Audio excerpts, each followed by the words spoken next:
Hola, buenas tardes. En esta ocasión vamos a hablar un poco acerca de una revisión sobre algunos estudios sobre la estructura de cápsula posterior en pacientes con cataratas polar posterior y en cuanto a la clasificación de las cataratas. En el primer estudio tenemos las cataratas polares posteriores que predisponen a una ruptura intraoperatoria de la cápsula posterior. En esta, bueno, se hizo este pequeño estudio de 31 pacientes, perdón, 22 pacientes, de los cuales 8 casos presentaron ruptura de cápsula posterior. Se considera que el tipo de cataratas o cápsula posterior es una predisposición a que aumente el riesgo de que pueda haber una ruptura de cápsula. Además, acompañado si la cápsula puede tener de forma inusualmente delgada, puede también predisponer a que rompa con más facilidad. ¿Cómo minimizar los riesgos en la catarata polar posterior? En este estudio de 46 ojos que fueron operados, nada más 6 presentaron ruptura de cápsula posterior, representando el 1% de lo que normalmente se representa del 6 al 13% de los pacientes con ruptura de cápsula. Podemos decir de que algunos pacientes tenían otro tipo de condiciones, ya sea ambliopía, ¿verdad?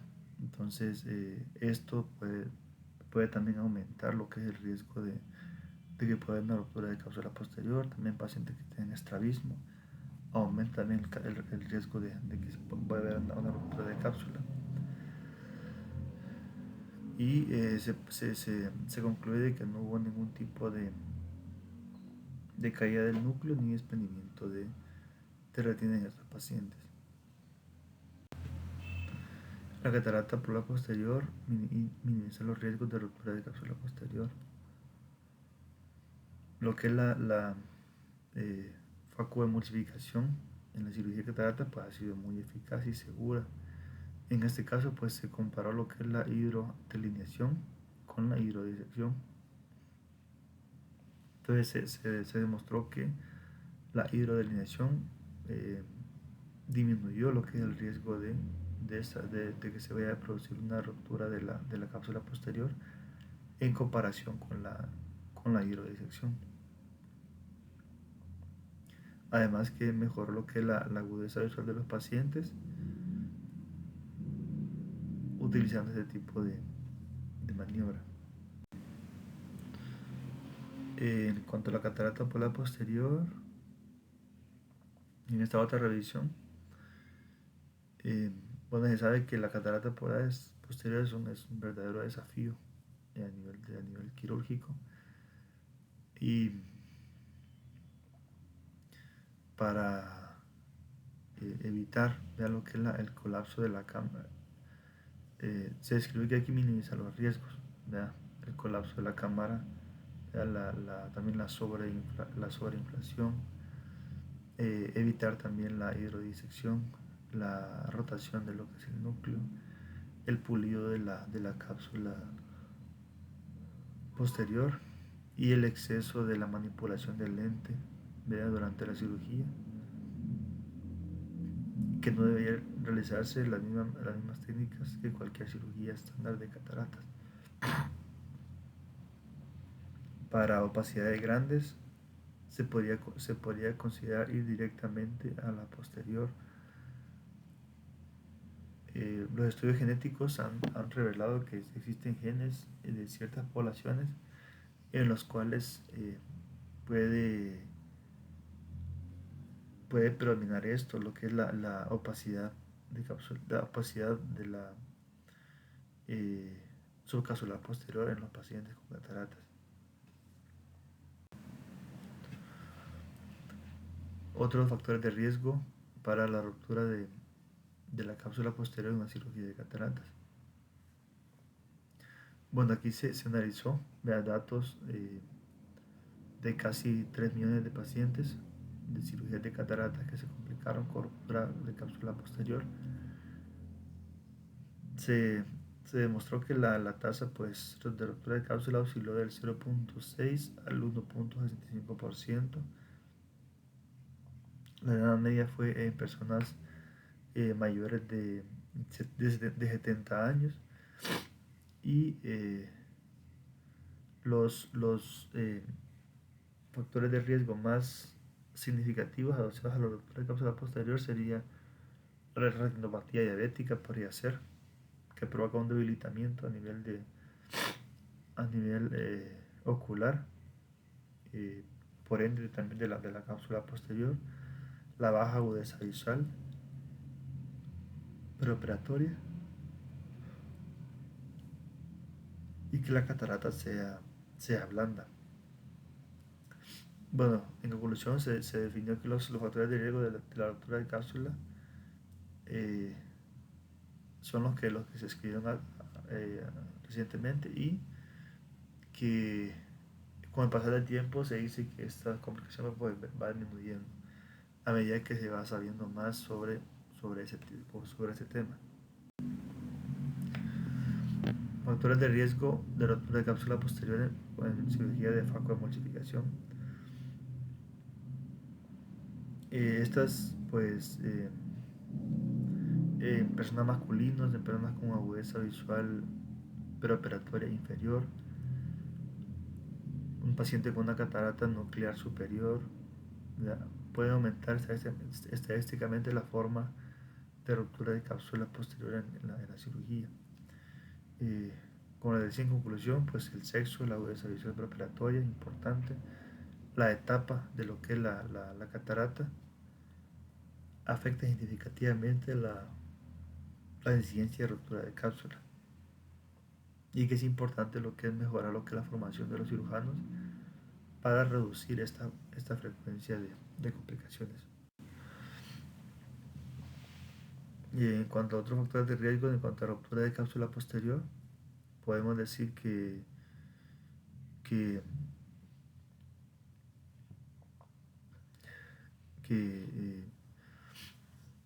en este caso hay que ver si los pacientes presentan alguna facodonesis, antecedente de trauma o qué tipo de método quirúrgico se va a utilizar. Tiene mucha influencia en cuanto a si aumenta el riesgo o no de ruptura de cápsula o si existe alguna pseudoesfoliación.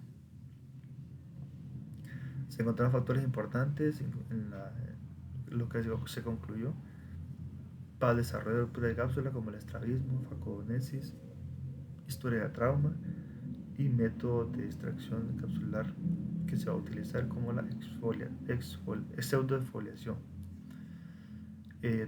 Al tomar las precauciones preoperatorias adecuadas se pueden reducir lo que son las complicaciones. La eficacia en el pulido de cápsula posterior, de flujo de fluidos para reducir la ruptura de cápsula. Se demostró que el momento a comparar el pulido mecánico contra el pulido con fluidos de la cápsula posterior, reduce el riesgo. Se demostró que el pulido mecánico puede provocar más ruptura de cápsula que el pulido con fluidos.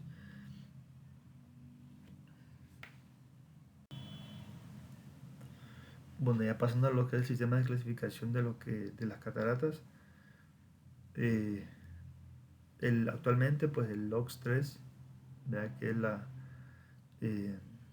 clasificación de opacidades de lentes 3. Esta puede ser un conjunto ampliado de estándares seleccionados de estudios longitudinales.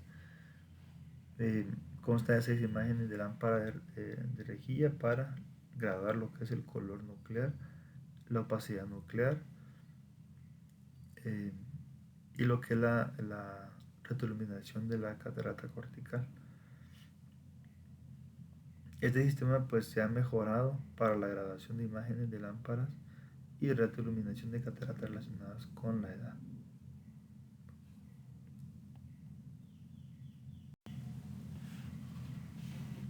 El otro sistema que tenemos es el sistema de clasificación de clínica de Oxford. En esta pues existen muchos índices de repetitividad que eran buenos a excelentes para la mayoría de las características. El uso de intervalos de escala más finos mejoró la capacidad del sistema para detectar cambios.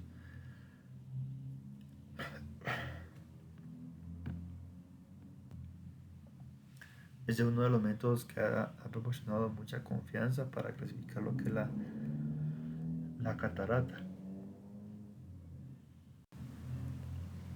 En este caso pues tenemos que la clasificación va de 1 a 5 de acuerdo al color y el tipo de catarata. Podemos decir el tipo 1 puede ser una catarata gris pálido, la 2 una gris amarillento, la 3 una amarilla, la 4 un amarillo ámbar y la 5 un marrón oscuro. Y se va a clasificar de acuerdo a esto como el tipo de catarata que puede ser. Una gris pálido sería una cortical o subcapsular. Una gris amarillo podría ser una subcapsular. Una amarilla puede ser un nuclear, una córtico nuclear. Una amarillo ámbar puede ser una nuclear densa. Y la marrón oscuro puede ser una completamente opaca y dura. La reproducibilidad del sistema de clasificación de cataratas de Wisconsin en el estudio de vista de montañas azules. Aquí se comprobó la fiabilidad entre los niveladores para clasificar las cataratas nucleares. Varió del punto 8 al punto 39 en el estudio. La fiabilidad fue ligeramente superior a la fiabilidad entre niveladores para los tres tipos de cataratas. Este sistema de clasificación proporcionó una buena reproducibilidad comparable a la reportada con estudios de, de la vista de Bever-Dan, respaldando su utilidad en la epidemiología de cataratas.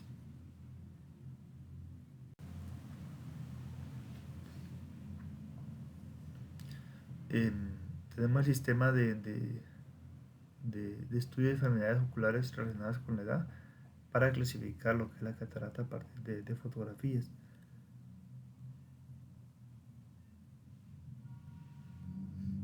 En este caso pues se reclasificaron fotografías de 925 ojos, la mayoría sin opacidades o con opacidades tempranas de la lente.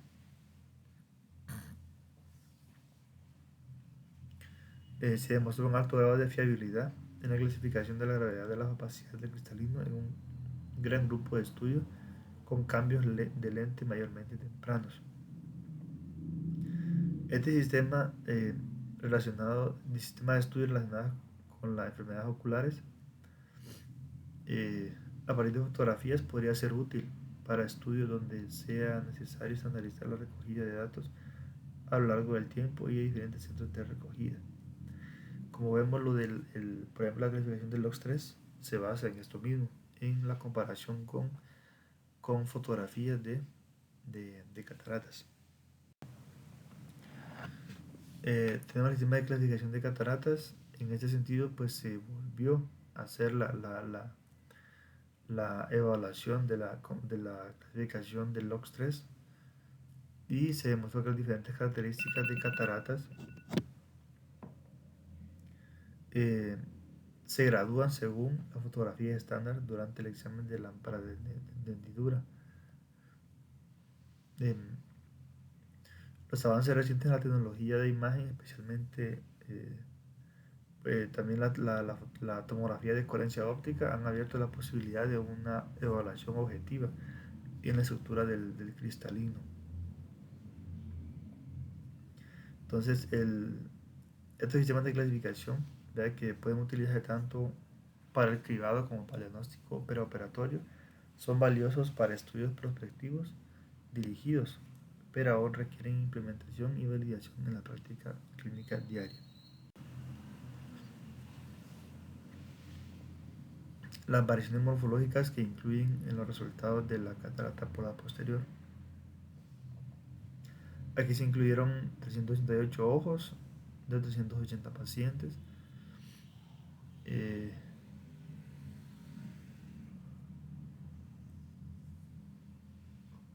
Se observó una correlación significativa entre la ruptura de cápsula posterior intraoperatoria y el tipo de catarata polar posterior que presentaba el paciente, con una mayor incidencia en la de tipo 3. Entonces, bueno, en esta se dio la conclusión de que la morfología de la catarata polar posterior está significativamente relacionada con la ocurrencia de ruptura de cápsula, lo que subraya la necesidad de una clasificación cuidadosa de cataratas polares posteriores para predecir el riesgo. En lo que es la catarata congénita, esta se detalla el resultado visual de casos de cataratas congénitas gestionadas tanto quirúrgicamente como de forma conservadora. Aquí se comparó lo que es la mejoría de los resultados después de los pacientes que se sometieron a cataratas. Podemos decir que los pacientes que no tenían nistagmos alcanzaron una visión de C24 o mejor, mientras que los pacientes con nistagmos, solo 15 pudieron alcanzar ese nivel de visión. Entonces podemos decir de que el nistagmo sí puede afectar al momento del éxito de la cirugía. Las cataratas que requirieron cirugía temprana tuvieron un pronóstico peor que los que requirieron una cirugía tardía. Los resultados visuales fueron mejores en casos con cataratas bilaterales, cataratas parciales o ausencia de anomalías oculares asociadas. Y el desprendimiento de retina, la retinopatía, la miopía degenerativa fueron algunas de las causas menos frecuentes de mala visión, mientras que la discapacidad intelectual fue otro factor importante. Hay que reconocer de que la colaboración de los padres es esencial al momento de una rehabilitación visual de un niño discapacitado. Gracias.